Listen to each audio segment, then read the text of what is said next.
Hey everybody, Dale Raper here with the Bull Mountain Podcast, brought to you by Happy Hollow Outdoors in Red Bay, Alabama. Sitting here today with a acquaintance of mine. I've been knowing him for, 30 plus years now. Since you was a kid. Since I was a kid. He was already a grown man, but I ain't gonna tell you how old he is. But anyway, this is Joel Aldridge. He's going to tell us about himself. He's been making music for how many years? That's going to tell off on it. But he's been writing songs and stuff. Over 50 probably. Yeah. And he's going to get to a part that really stuck out to me. I always knew that Joel made music, wrote songs and stuff. And but just across the way over here at Vina, was in a little old Vina Cafe. It's been opened and shut down dozens of times, but he came in there and he sang his song that he's going to talk about here shortly. But before we get to that, Joel, do you care to tell us about your childhood and what brought on your passion for your music? Yeah, not at all. I was actually born in Illinois. My mom and her family, the Heaveners, were sharecroppers for a while up north in Freedom Hill off what used to be Cowpath Road. Yeah. That now Jimmy Raper Road. Right. And they had an area up there that they did sharecropping for J. Bullitt. And so my mom's family, some of them were musicians. My Uncle Troy was a musician. Mom was a musician. And Uncle Troy ended up playing music on one of the local AM stations, I think out of Tupelo for a while with the band. Yeah. And he was trying to do this and that with the music business, but Mom was a musician and a songwriter. So my parents had divorced when I was probably 6, best I remember. I was in the first grade. So right. Mom had moved over to Red Bay, and we ended up living with my dad for about 4 years in Baldwin. And we were living in Baldwin, just so you know, the house we lived in didn't have no running water. Oh. So then 4 years later, when we come over to live with Mom in the 5th grade at Red Bay, we came over to the projects and we had running water. We had a bathroom, folks. I'm going to tell you what, we was in high cotton, So it was kind of like a whole new thing, It was the things to be excited about in life. There's a lot of good stuff going on. So back in them days, of course, Mom was a musician. She had a piano. And she wrote songs. She'd come home from Bluebell, working at Bluebell with these little inspector stickets, right? And she would have song lyrics written on them. Really? And so what ended up happening, of course, I would listen to her songs and listen to how she would write songs. And I was more interested than the other kids were. I had a brother and I had 4 sisters, but I don't know that any of them ever thought about writing, but I want to know, well, why are you writing this song like this, Mom? Why are you writing this like that? And of course, the music, even more so, of course, I guess in the 5th grade, whatever age I was, 11 or whatever. But, back in them days, we had the 10-acre field church. Right. And at the time, it was the world headquarters of the Church of God. And they would have camp meetings throughout the summer, throughout the warm months. And it was right by the projects there. Yeah. So what ended up happening was we would go out there. They had one of the best concession stands. If you had $1, you could get you a good meal, right. Out there. So they had a great concession stand out there, and people would literally come from all over for the camp meeting. But there would be another whole slew of folks that would come for the burgers and the fellowship outside the camp meeting. Never would go inside the church. Yeah. Now, if they saw a big crowd outside, they'd open them side doors so you could see what was going on, right. Yeah.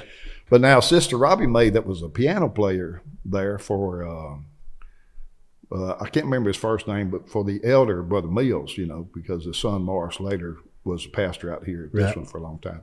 But it was the father. But Sister Robbie May Holland was his piano player for years and years. And she lived right across the sidewalk from us for a long time. So we would hang out, on weekends with them. She'd play piano. Well, when her kids would come to town, 2 of her sons were musicians. Jerry, who we knew that went to school at Red Bay when we did, he was several years older than me, but he played piano, really good piano player. And then Arvis, the oldest son, when he would come into town, he had already moved up north, was working, up to Zion. But so when he would come into town and they'd have get-togethers, we'd just sit there like, holy smoke, singing and playing. In amazement, kind of. Yeah, he was just a really good guitar picker, but he could sing. We just all loved to hear him sing them Right. old country songs. And he knew a slew pot full of them. So of course I would just listen to them, listen to Mom. So that was my musical upbringing. And of course, Red Bay ended up somewhere along that time. They put in WRMG, with Right. I can't remember all of the folks' names, but the DJs at the time, we thought they were heroes, Yeah. So we'd listen to WRMG in the daytime, but at night you'd catch a skip from Birmingham, from R&B stations, or you'd catch WLS out of Chicago, on your little home radio Right. station. But Mom just didn't still. It was her and the surroundings that she kept me in with these friends and the fellowship of all these musicians that were local, Yeah.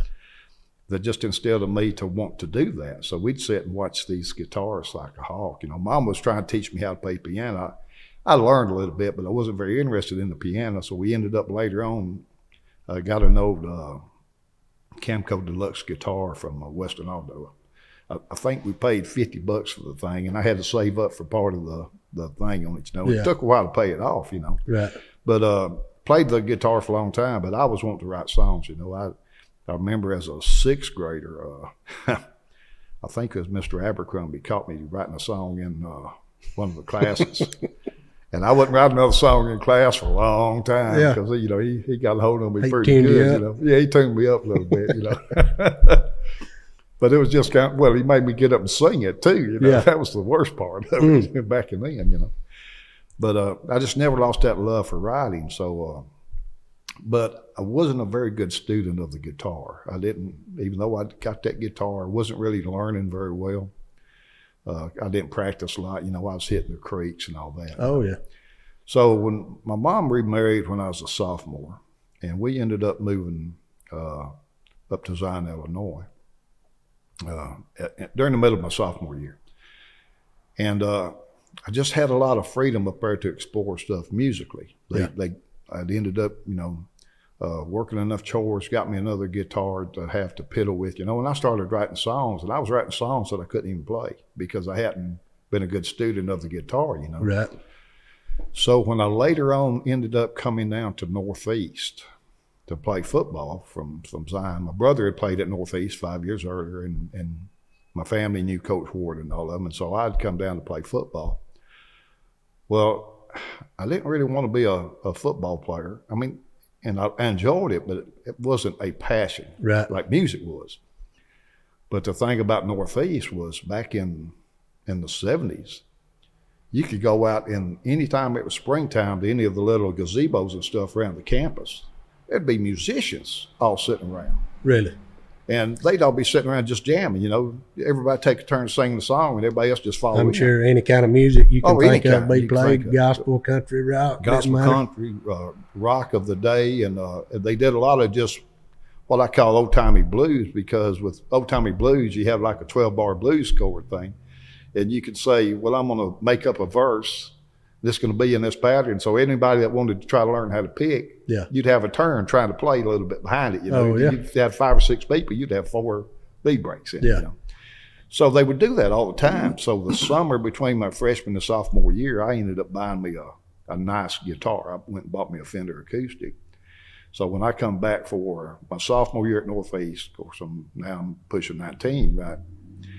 That's when I decided I'm going to learn, because I'd been writing songs and not really even knowing how to play them. I'd write them down.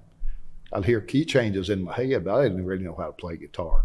So I really started concentrating on learning how to play at that time. Not that I didn't know some chords, and I could play some of the songs I'd written. But that's where I really learned a lot, because I'd sit and watch them guys. Okay, how'd you play that? How'd you play that? There's some great talent there. Right. So that's where I really developed the passion. Said, you know what, I really want to write some songs. So Yeah. And so I started learning, being more of a disciplinarian. I worked hard at playing football, but I became more of a disciplinarian, learning how to play guitar and things like that. So Yeah. that's really where my passion really got kicked into high gear. Really, right there. really come into play. Oh yeah, absolutely. All right, folks, we're going to take a short break here, and we'll pick back up with Joel Aldridge when we get back.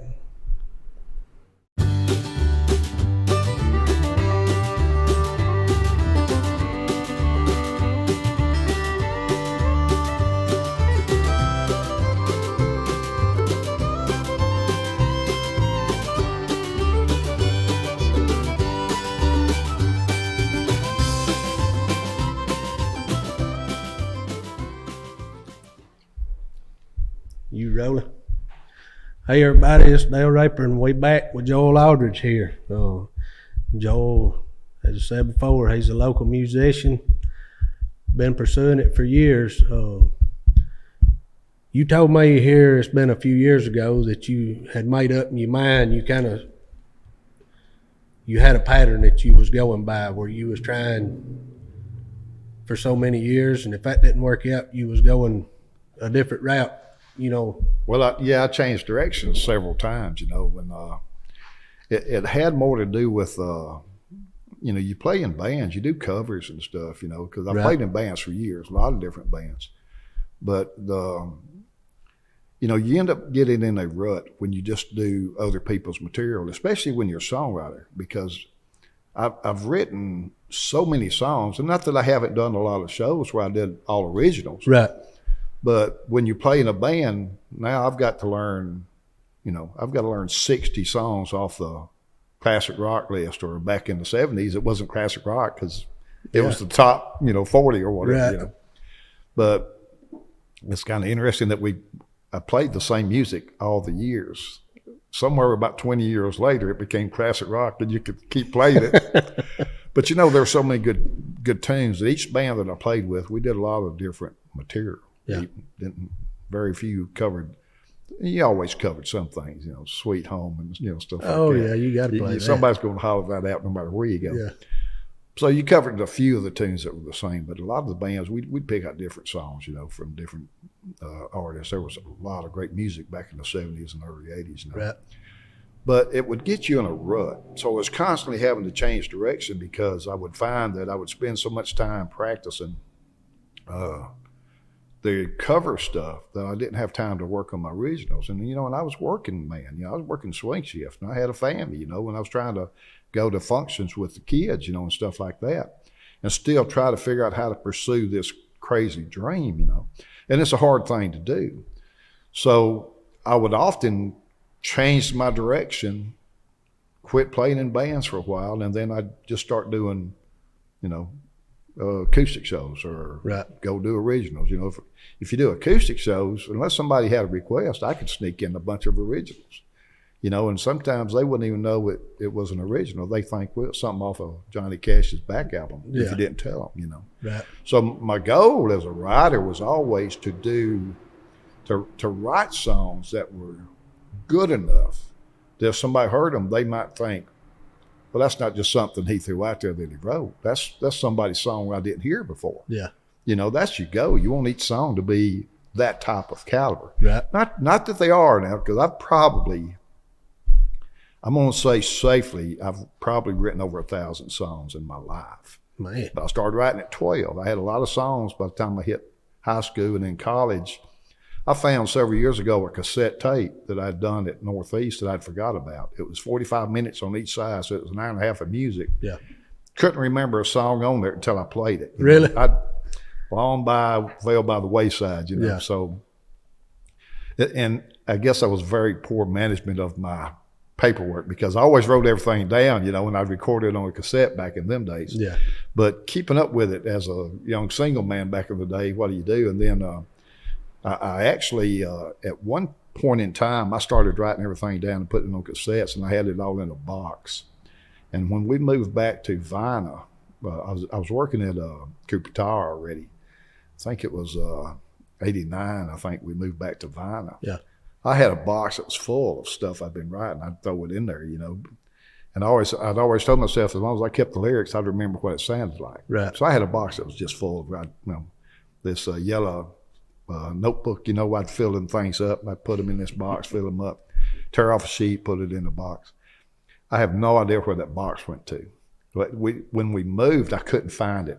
Apparently, I threw it out with the trash, Oh my. Of course, the songs that I had been playing at a few shows, I remembered, but the rest of them, who knows where they're, if they'll ever come back to me, who knows. So I started trying to keep a little bit different account of where I would put my music, of course. So then I messed up when computers came out.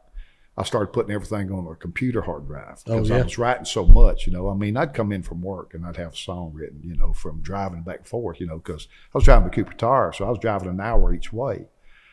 Had time to think. Oh man, you had time to think. There would be a lot of times if I got an idea, I'd have it written by the time I got to work. Now, then it would drive me crazy because I'd have to get back to the house to get a guitar out and say, oh, this was it, you know. Yeah.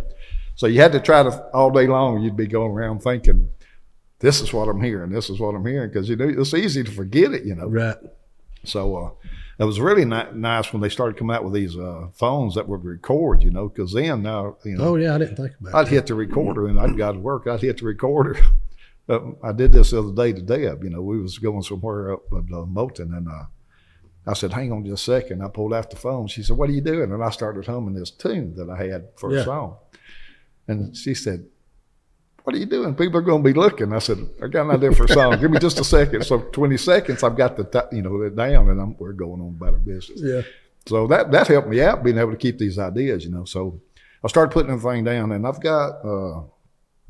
probably got 150 that I like. So, you know, if I go and do a songwriter show where it's an all 3-hour songs of originals, you know, I'm going through my list of 150 that I like, you know, to see which ones I can pick out.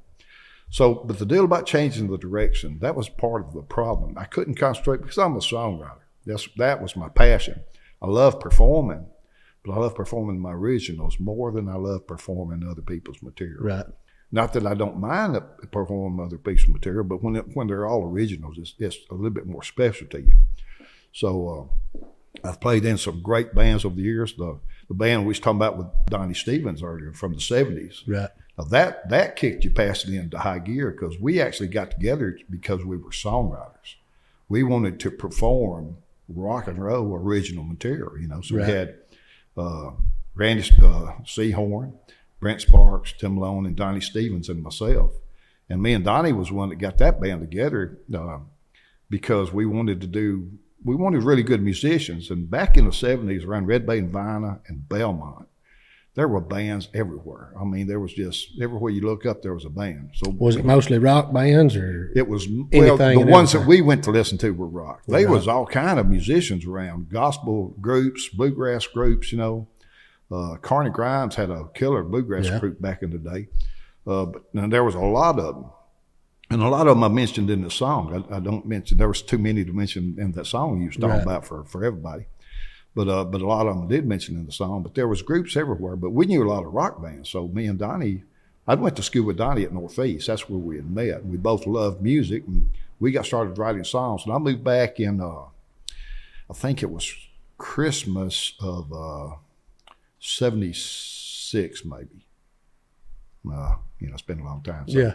But somewhere around Christmas of 76 when I came back. And you know, seeing Donnie, first weekend I was back hanging out down at Jackson somewhere. He was living at Belmont. When we went to school at Northeast for 2 years, and I always talked about our love for music. We started hanging out every week, and we got started writing songs. So then Randy Seahorn, who I don't remember if he was working at the trailer plant at the time, or at the time might have been selling carpet with his dad, Billy. So we got started writing songs with Randy and all hanging out together. Yeah. And we'd go over to Randy and Joanne's house, and we'd sit there and we'd write, you know, and we'd write throughout the week after we get off work, you know. And then so we ended up, when we decided to put a band together, we'd go listen to all these. This is me and Donnie talking, so we need to get a band together. Let's go around. We're going to listen to all these groups and see who the best musicians are. So we went to listen to all the groups. So one of the best lead guitarists in the area was Randy. Plus, we knew he was a songwriter, and we wanted to be a rock band that did original songs, right? So Randy's the first guy that we asked, you know. So when we talked him into doing it, he was playing with a band called Sweet Savage. They were a really good band. They played in Tupelo all the time, you know, and they were just local guys, but they were good musicians. So we talked Randy into leaving their band to joining us, trying to get this band together. And so we went to several other groups, and I can't remember the name of Tim and Brent's group, but Brent Sparks and Tim Long both had a group that they played in when they were in high school. Now, Brent was like 16, I think. He might have been 15 when we actually asked him to join the band. And Tim, I think, a senior in high school, so he was maybe a year or so older than Brent was. But they were both playing, and Brent was a killer lead guitarist, and still is, by the way. And Tim was a phenomenal drummer. And they were one of the last ones we went and listened to, and we all just kind of looked at each other like, this is the two fellows that we need right here, folks, you know. Randy had decided he wanted to play bass. He was a killer bass player, even though he played guitar like Golden House style. So we said, well, there's your other lead guitarist right there. It was Brent, you know, said, bring that guy in, you know.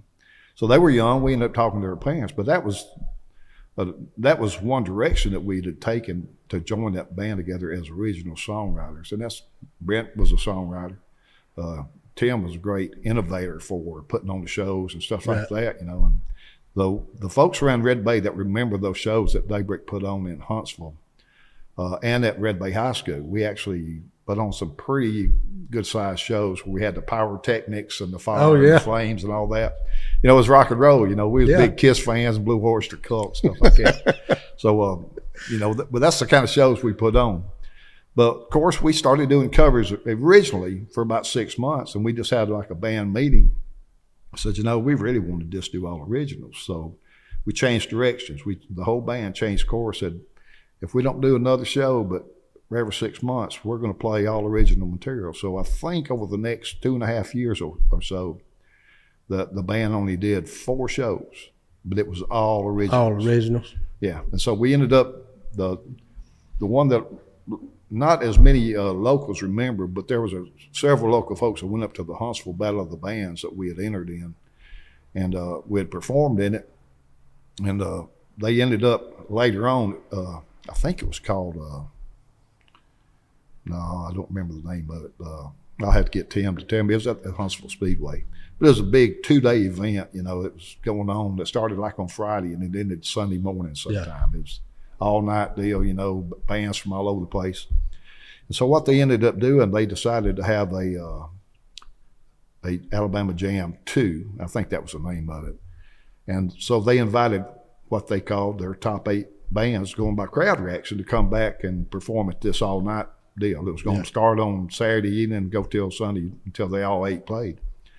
And so we got invited back to that, and we ended up winning that one. Oh, really? Yeah, and it was, you know, we had the pyrotechnics, you know, and all this, the bombs and different things like that. It's a pretty cool little experience. So, well, that sounds good. We're going to have to stop just for a minute and take a short break here. We'll be back just shortly.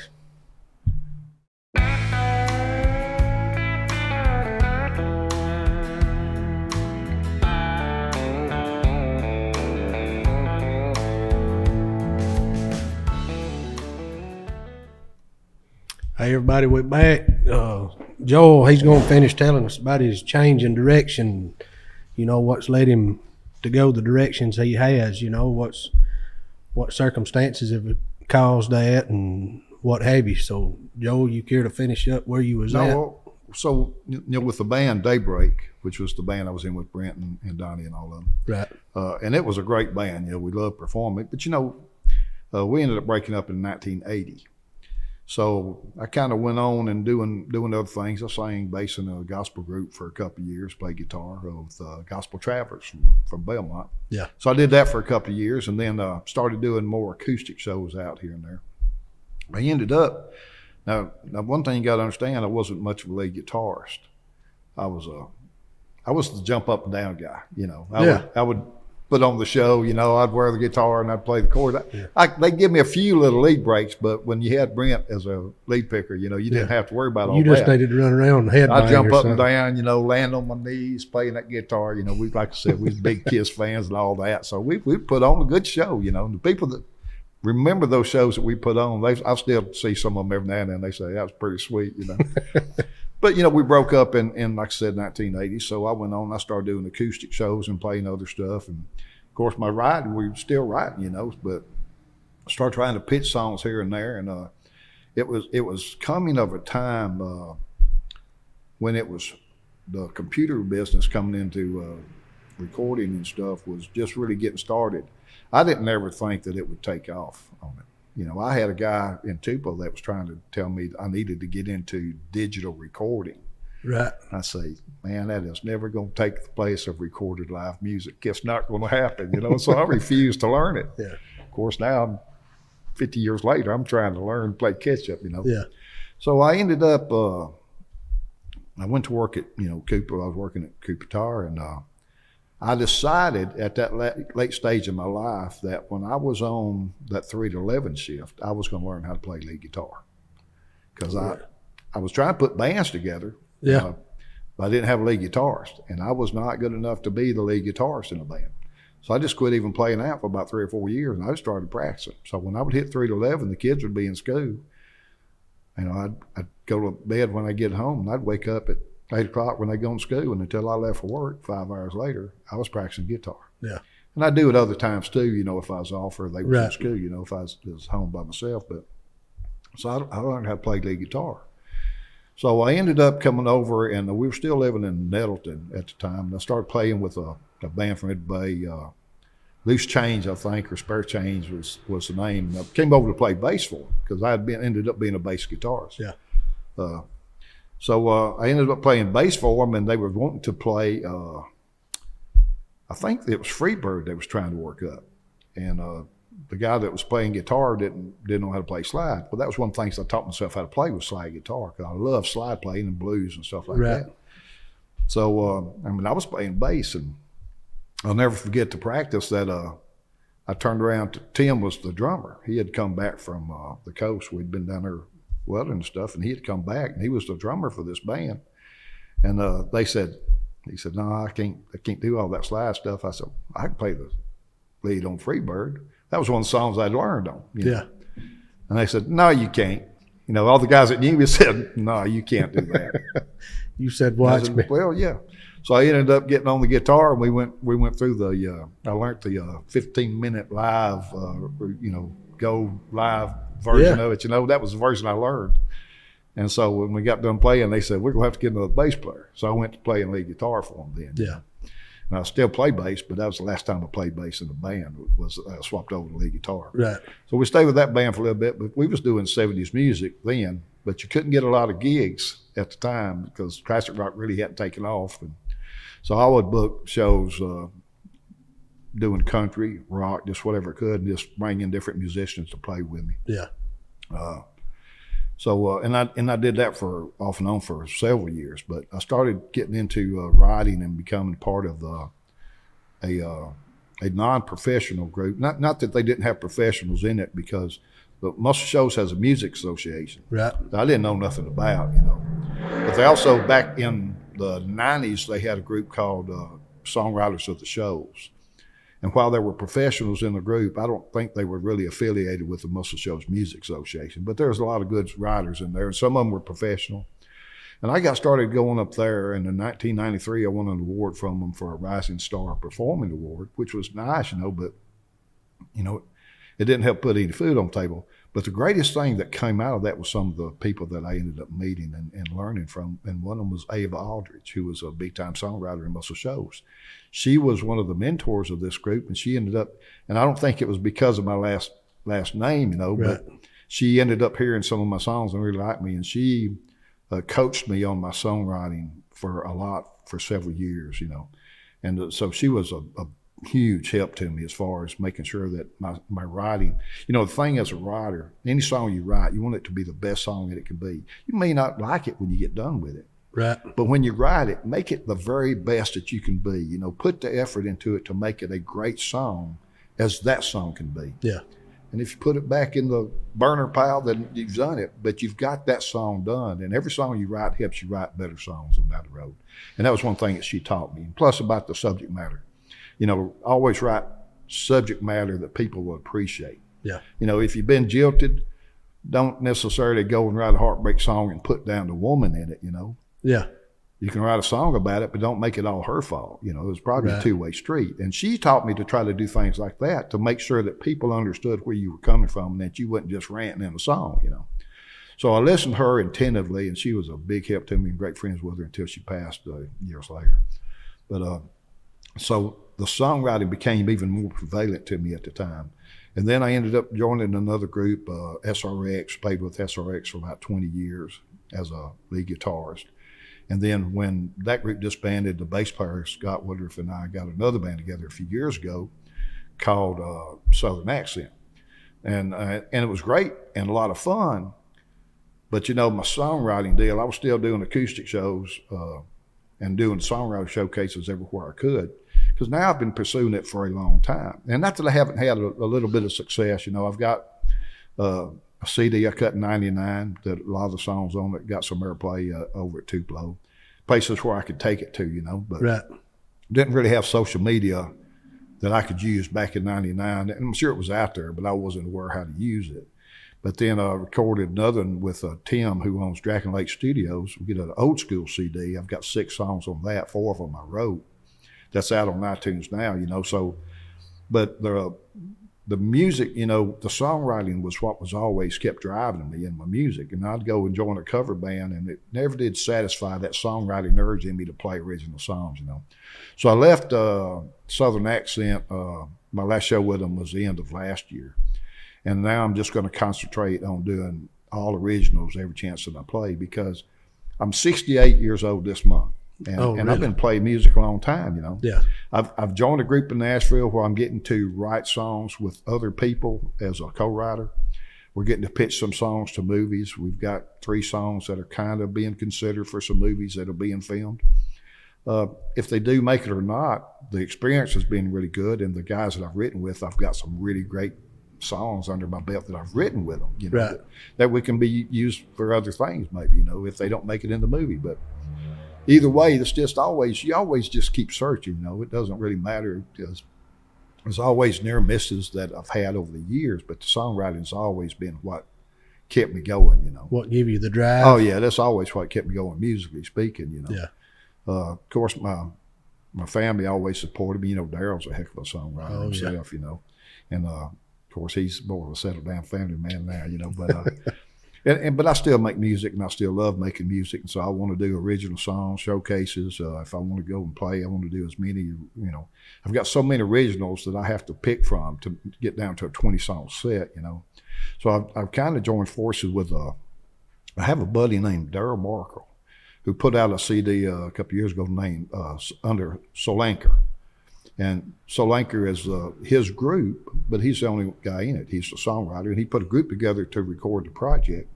And they've got a video out. If you check out Solanker, it's spelled Solankr. And he's a killer songwriter. Now, Daryl was one of the guys I went to school with at Northeast in 74 and 75 with Donnie. So I've known him since the same amount of time. We've stayed in touch all these years. And at one time, he had a publishing company who was going to publish some of the songs. And there was a little confusion, and they ended up not submitting any to him. And but he worked in Nashville. He worked full time in the music business for many years now, and we've seen each other off and on. So we got to talking about us the past couple of months, wanting to pursue this original song deal, you know. So now we're going to do a lot of showcases where I back him up on his originals. He's going to back me up on my originals. And we're going to start doing as many songwriter showcases and performances as we can, doing all originals all the time. So you hadn't hit it at that angle yet, then, have you? I really haven't. Since Daybreak disbanded in 1980, I've never been a part of anything where I did all originals all the time. Yeah. And so it's something that I had to get back to, you know. I love the band I was playing in. Right. But it drives at you that you got to do this, you know. So we're going to do that. We've talked to some other writers. We're talking about now getting together some shows where we do have other groups come in and help us, like a show that's got 3 or 4 different groups of writers where everybody gets 30 or 40 minutes where they do their own original material. Yeah. There's not really you got songwriter showcases all over the place, but to really have shows where you let people come in and give you a good display of what they can write and how they perform, you don't have a lot of those. So hopefully we'll be able to get this thing going and getting together. So that'll happen pretty quick. So good deal. All right, folks, we got to take another break here. We'll be back just shortly.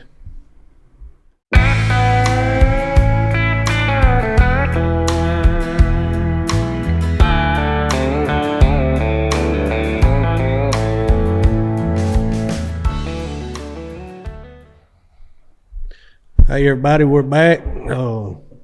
Joel, so during the last however many years it's been, of all the support you've had from your family and everything, I've got to know if L.B. Russell supported you greatly through it all. Man, I'll tell you, yeah, actually he has been some supportive, and I know there's probably been difficult at times, because I have no doubt that there were many times after they moved back, from Illinois that they had to watch the kids while I was going to practice or out doing the show, so, but no, they were very supportive, and Carolyn too. And I'm sure had he been non-supportive, she would have straightened him out because, she was real supportive. It's just the way it was, wasn't it? Oh, yeah, yeah. But that's good that you've had support. I mean, this many years to pursue your dream, and make the music that you've wanted to make. And well, when you think about that, I spend a lot of time with music, even now. Right. I retired, and and I work on guitars. I put a guitar shop at the house. But I spend a lot of my day recording, writing, still practicing. I still practice all the time. Deb's put up with a lot of. Oh yeah.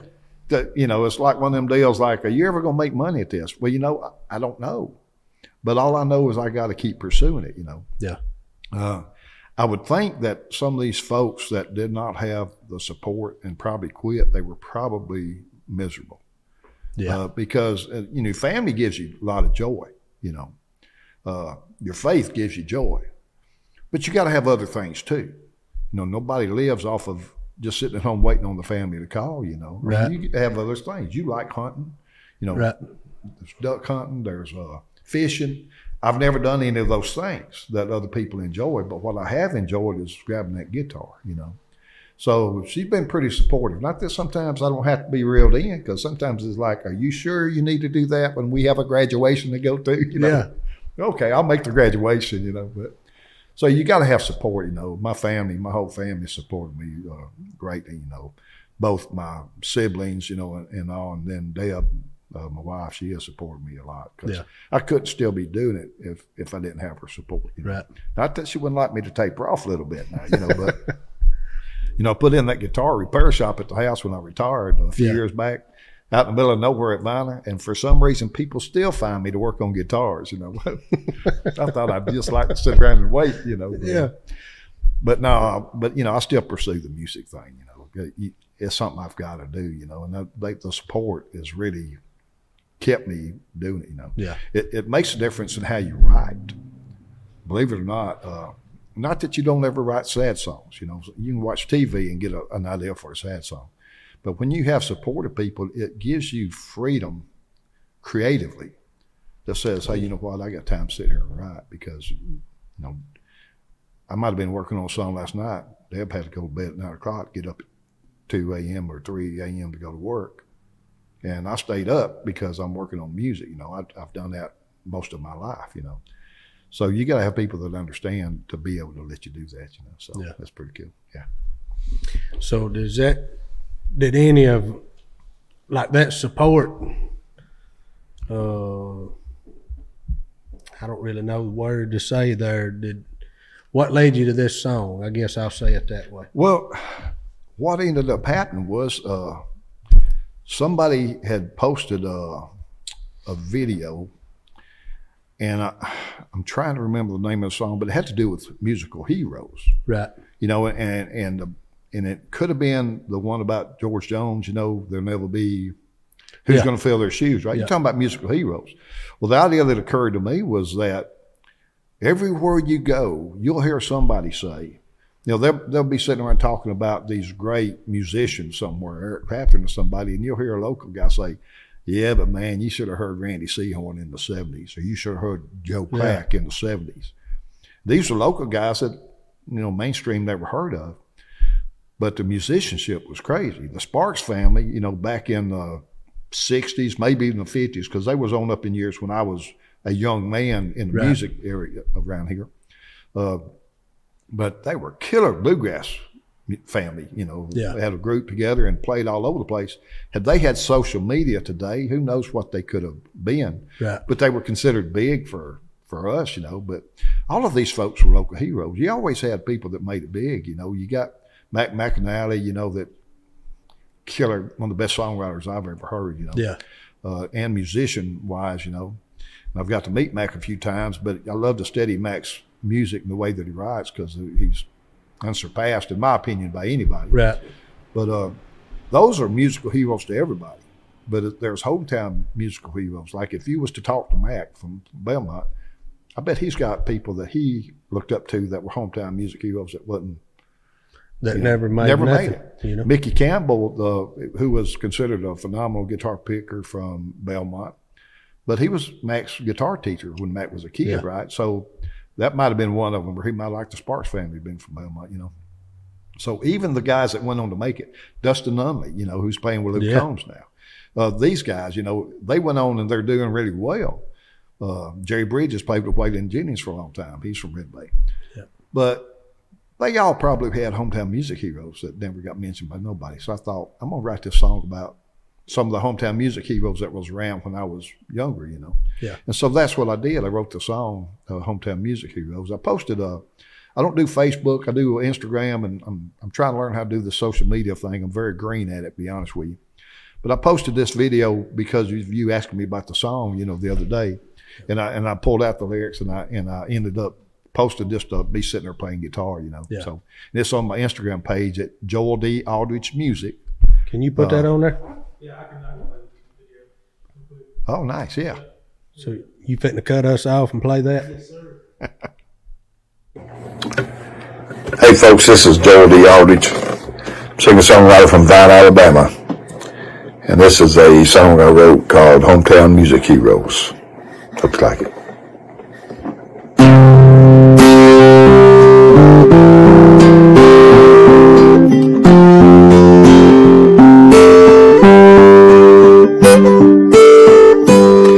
I remember as a kid, hometown music heroes were my life. Like those hoppies from around 5 Points. Those brothers played somewhere most every night. We had the Sparks from Belmont and the Longs from Iuka way. God rest in peace, Billy and Jean, and Randy, my dear friends, the Seahorns from Red Bay. I thank God for my hometown music heroes. They helped me make it through some hard times, helped me celebrate some good. I can't recall how many times their music lifted me. But my prayers and the tip of my hat goes to my hometown music heroes.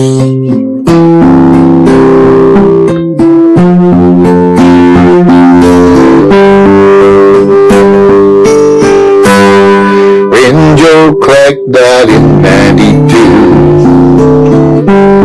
they named the ball field after him. Since then the Lord has called Brian, K.T., Jim Paul. Yes, he needed them to be with him. Never will forget the gang at Fowler's Garage. They were friends having fun on Saturday nights, but to us they were stars. Yeah, I thank God for my hometown music heroes. Help me make it through some hard times, help me celebrate some good. I can't recall how many times their music lifted me.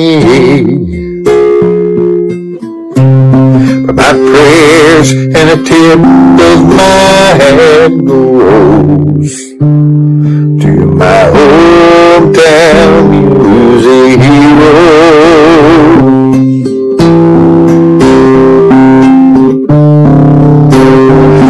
My hometown music heroes.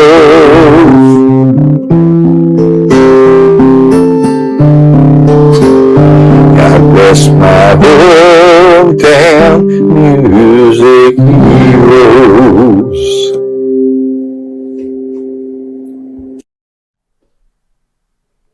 You got us back on here?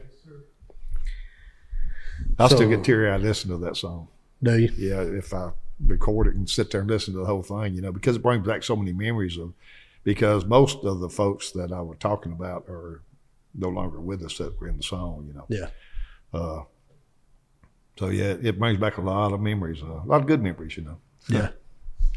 Who is, did you and Joe ever play together in anything or? Joe and I were good friends, and I had jammed with him. I don't remember the name of the band he played in with Larry Young. They had a band for a while. And Shane, their son, played drums for them. I don't remember who the bass player was, but when that band broke up, I was between bands, and me and Joe were great friends. And Joe was a chicken picker. He was a killer guitarist, but he was like a Chet Atkins, chicken picker. One of them tried to play 2 songs at one time. Yeah. And I was a Southern rocker, and blues guy, so we had got together and jammed a few times, and we had decided to put a band together because at the time the Allman Brothers had had a lot of success, and they were Dickie Betts and Dwayne Allman, right? Because their picking style was so different, but they blended really well. Yeah. So we had got together and we had practiced twice forming a new band whenever Joe got killed in the boating accident.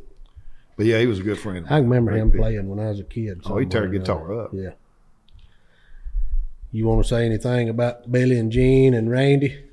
Well, everybody knows I've been very close personal friends with the Seahorns for a long time. Me and Randy, I'd go to their house, and Randy always played guitar. And he would try to teach me some chords, and I just didn't want to listen, I said, no, I just like it. And you play, and he'd show me a few things, but we stayed really good friends. And then when we played in the band Daybreak together, Billy was still, Billy back in them days, you'd have street dances or Founders Day, Right. Street dances on Saturday night.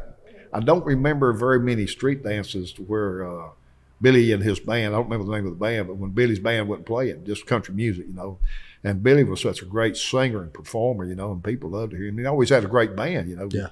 Part of you being a musician is, if you're going to be a good one, you learn how to pick good musicians to help you, and he always had a great band. Yeah. But then Gene, of course, the same way. Gene was a killer guitar picker and a good singer. And he had a band called Bama Breeze for a long time that played all over the place. Well, when me and Randy started playing in Daybreak together, Randy was a bass player and I was playing guitar, but Gene was a guitarist. But every now and then, Randy knew that the first band that I was ever in that didn't play anywhere I was a drummer. And so sometimes Randy would call me up and he'd say, because he played with Gene a lot on the weekends if we didn't have a practice or a show, Yeah. He'd say, hey, man, so we're going to such and such this weekend. Said, won't you come and play drums for us? So I'd go and play drums for Bama Breeze a time or two, Yeah. And then later on, Randy would play guitar for Gene because they were both good pickers, and I'd play bass for him sometimes. He'd say, hey, we need a bass player this weekend. You just do whatever you need. I'd just jump in there and help, and I didn't get paid for it. They'd buy me dinner. So obviously I ate pretty home the hog, That's going to cost you a steak tonight, Gene, But so I did that for a long time. But they was just their friends, man. The musicianship for that whole bunch. The whole family could sing. The sisters, they could sing. Holy smoke, Diane and Donna. So, the whole family's talented, So I've been great friends with all of them for a long time. Some of that must be genetic. I mean, if your mother was that way and you're that way, and Daryl. Well, and that's interesting because I was so much into the musician part of it that when I went to trying to teach the kids early on about playing, and Daryl surprised me. He just came home and he said, hey, Dad, I've been writing songs. You want to hear one of them? From when he was going to Alabama. And, I didn't know that. I didn't try to push it on him because I'm and still am obsessed. And Deb would say, You know, you don't want to be overbearing, you know, with them. So I would just say, well, if you want to learn, you can learn, you know. So if they asked me, I'd do it, but I wouldn't ever just say, oh, you're going to learn guitar, you're going to learn piano. I didn't do that with any of them, but he just come home from Alabama one day and said, hey, I've written some songs. You want to hear them? I'd be like, where'd you learn how to do that, you know? Yeah. Good thing about his songwriting, and I don't know where he got it from because, like I said, we never talked about it. But my mom taught me how to write songs just because she liked the way that to make a song flow, right?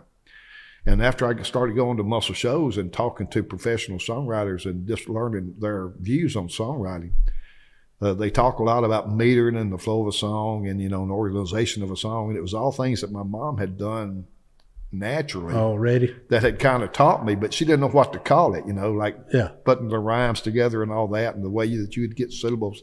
Mom just always said, you know, if you get the same syllables, you know, you can use the same melody, you know.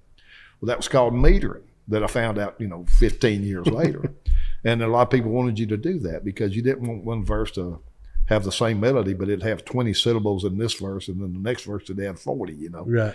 So there was a lot of little things like that I don't know where he got it from. Maybe he picked it up naturally because I wrote so much and he was around me a lot doing that, you know, but that's, I learned from Mom, you know, how to do all that, you know. When I was learning from the folks in Muscle Shoals, I was actually they was reiterating what Mother had already said. You know, it's good to do it like this, you know, so that's pretty cool. Yeah. Folks, we got to take another break. We'll be back just shortly.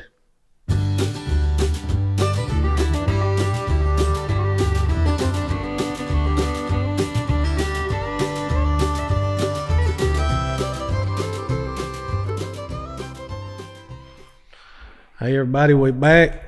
Joel, he's got a couple of CDs here. He's going to explain to us what he's got here.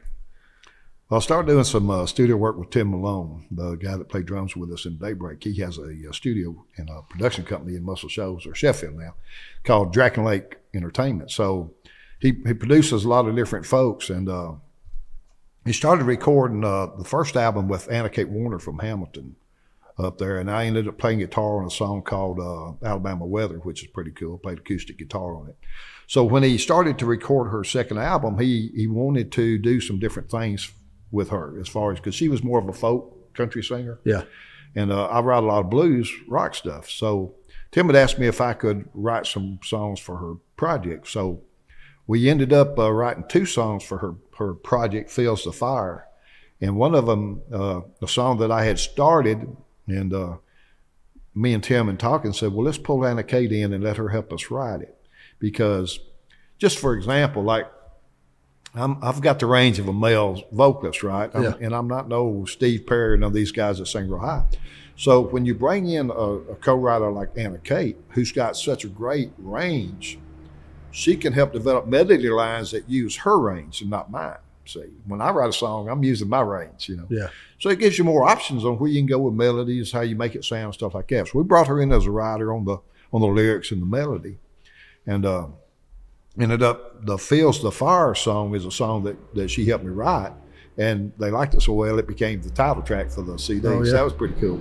Yeah. And then the other song that I wrote that's on here is called Just My Heart, and that's one that I wrote that I was going to record it myself, but she's got such a killer job on it. So the song that she's got on her CD, which is on iTunes and Spotify and all the social media outlets, called Just My Heart. That's one that I wrote as well. And the rest of the songs are good too. She's a great songwriter. Yeah. So one of her songs that's on here is also called Tomorrow. And I helped do some guitar work on that. I love the song so much, I told Tim, I said, you know, I was fixing to do a little 4-song CD. And I said, you know, I love the song so much, I'd love to do a version of Tomorrow on my old school CD, which I recorded. So what I ended up doing is I wrote 4 of the songs on my old school CD, and then I recorded Tomorrow that Anna Kate wrote.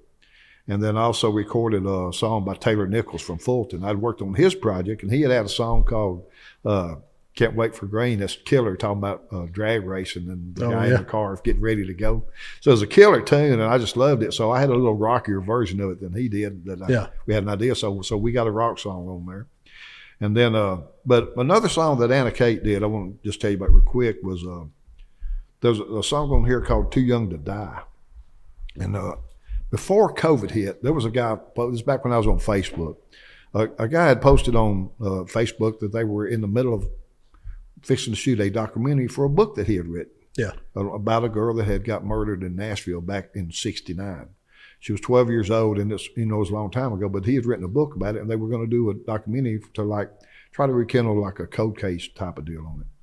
And he had asked for submissions for songs about the subject. So I read up on what he was talking about, and I ended up writing and submitting to him this song called Too Young to Die. And they had decided at the time that they wanted to use it in the documentary.